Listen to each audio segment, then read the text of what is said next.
আসসালামু আলাইকুম বন্ধুগণ, সকলেই কেমন আছেন? আল্লাহর রহমতে আমি ভালো আছি। তো আজ আমি আপনাদের মাঝে নিয়ে এসেছি চুলা বানানোর ফুল ভিডিও।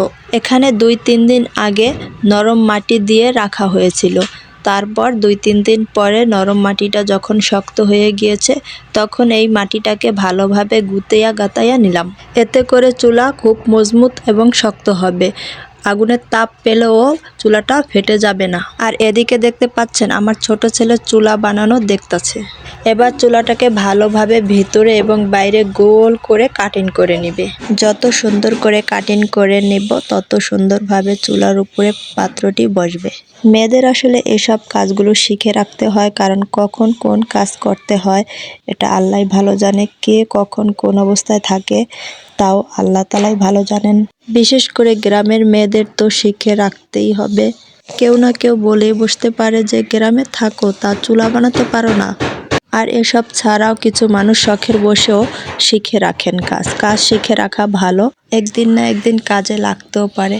আর এদিকে দেখতে পাচ্ছেন চুলা কাটার অবশিষ্ট যে মাটিগুলো রয়েছে সেগুলো চুলার আশপাশ দিয়ে সুন্দরভাবে বিছিয়ে নিচ্ছে, আর এদিকটাও অনেক সুন্দর করে নেপা। সঙ্গে থাকুন ফুল ভিডিও দেখার জন্য। চুলাটার পুরা পাশ দিয়ে একই সমান করে রাখা হবে, আর এর জন্য ভালোভাবে কাটিং করে নিচ্ছে। চাল ঝাড়া, চুলা বানানো এইসব কাজগুলো অনেক ক্রিটিক্যাল। কেউ চাইলেই পারবে না সহজে, আবার কেউ অনেক সহজেই পারে।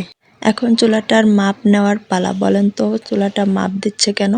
কারণ চুলাটা মাপ দিয়ে চুলার 3টা ঝিক কাটা হবে। হ্যাঁ, যে কাটা হয় এটাকে আমরা ঝিক বলে থাকি গ্রামীণ ভাষায়। ঝিক কাটা হবে, একই সাইজের 3টা ঝিক কাটা হবে। এখন একটি ঝিক কাটা হচ্ছে, দেখতে পাচ্ছেন কিভাবে ঝিকটা কাটা হচ্ছে। ভালোভাবে খেয়াল করে দেখুন একটু, তাহলে সুন্দরভাবে বুঝতে পারবেন বা শিখতে পারবেন।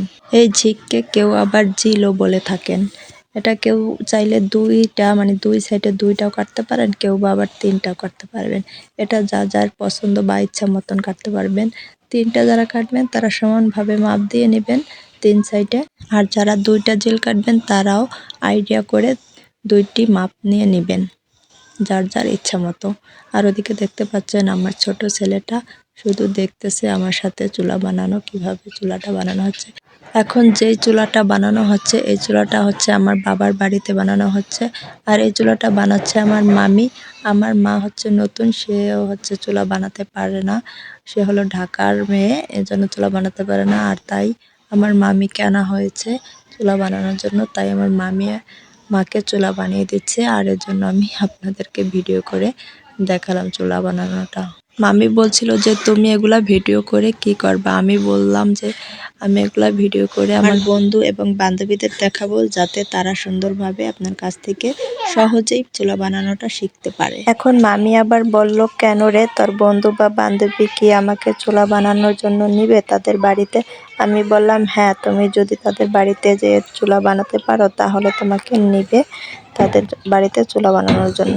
গ্রামে থাকা একটি মেয়ে, আর যদি গ্রামে তার বিয়ে হয় আর যদি সে চুলা বানাতে না পারে তাহলে শ্বশুর বাড়ির লোকদের কাছ থেকে তার অনেক কথা শুনতে হয়। এটা শুধু গ্রামের মেয়ে বউরাই জানবে। যাই হোক, এখন চুলার 3টি জেল কাটানোর পালা শেষ। এখন চুলার মুখ কাটার পালা। এখন আপনারা দেখতে পাবেন চুলার মুখ কাটবে। চুলার মুখ কাটাটাও ভালোভাবে খেয়াল করে দেখুন, কারণ কিছু মানুষ চুলার মুখ কাটলে চুলার ভিতরে লার্কি দিলে ওগুলা হচ্ছে উপরে উঠে থাকে, ভালোভাবে ভিতরে যায় না।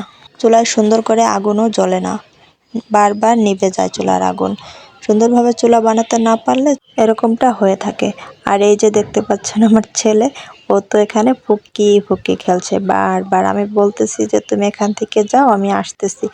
না, ও ওই কথা শুনবেই না। ও আমি যেখানে থাকবো ওইখানেই থাকবো। আমি আসলে রান্নাঘরের বাইরে দাঁড়িয়েছিলাম, ও আমার সাথে রান্নাঘরের বাইরে দাঁড়িয়েছিল। তারপর আমার ছেলেকে নিয়ে আমি ঘরে যেয়ে খাওয়া দাওয়া সেরে এসেছি, আর আমার মামি এদিকে কাজ করছিল।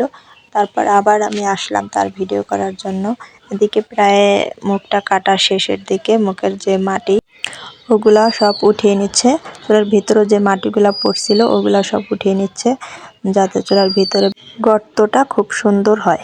আরেকটি কথা, চুলার মাটিগুলো কিন্তু মিডিয়াম নরম থাকতে থাকতেই চুলাটা কাটিং করতে হবে, এতে করে চুলাটা কাটিংটা খুব সুন্দরভাবে হবে। এখন আবার চুলার উপর একটি পাত্র রেখে সুন্দর করে মাপ দিয়ে নিচ্ছে যে চুলাটা কি ঠিকঠাক কাটিং করা হচ্ছে কিনা। এই বিষয়টা কিন্তু অনেকটাই জরুরি, কারণ অনেক সময় চুলার উপরে পাতিল বা কড়াই রাখলে কি হয়, টুকটাক করে নড়তে থাকে। আর এইভাবে মাপ দিয়ে চুলা কাটিং করে নিলে আর নড়াচড়ার কোনো চান্স থাকে না। এখন চুলার ভিতরে যে সমস্ত মাটিগুলো পড়েছে সেই সমস্ত মাটিগুলো উঠিয়ে নিচ্ছে উপরে। মামি আসলে চুলার ভিতরে চলে যাবে, তো মামি তুমি তো চুলার ভিতরে চলে যাবো মামির সাথে, আবার আমি এই সময় একটু দুষ্টুমি করলাম। যাই হোক, এখন কিন্তু চুলা কাটার কাজ প্রায় শেষের দিকে। এখন হচ্ছে চুলার নেপার পালা। মামি আবার আরেকটু কাটিং করে নিল। আসলে চুলাটা এত সুন্দর করে বানাবে আজকে। এই তো ফাইনালি চুলা নেপা হয়ে গেল।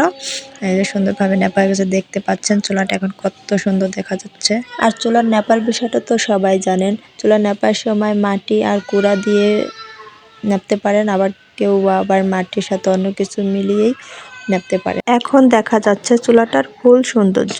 যে কোনো জিনিসই হোক না কেন সুন্দর করে সাজিয়ে গুছিয়ে রাখলে সুন্দরভাবে ফুটে উঠতে বাধ্য হবে।